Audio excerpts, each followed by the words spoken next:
আজকে আমরা রক্ত দিলাম কিছু থ্যালাসেমিয়া আক্রান্ত বাচ্চাদেরকে।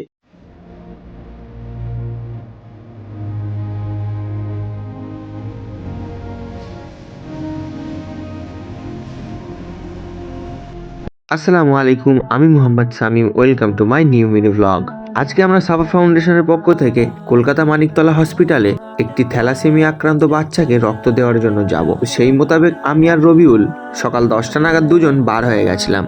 তো রাস্তার বিভিন্ন সৌন্দর্য দেখতে দেখতে আর রাস্তার জ্যাম দেখতে দেখতে পৌঁছে গেছিলাম ফাইনালি মানিকতলা সেন্ট্রাল ব্লাড ব্যাংকে। তো এখানে 4-5টা দেখার পর আমরা দুজনে চলে গেছিলাম সেই বাচ্চা পেশেন্টের কাছে যাকে রবিউল আজকে রক্ত দেবে। মানে কিছুক্ষণ কথা বলার পর নিচে চলে এসেছিলাম ফর্ম ফিল আপ করতে।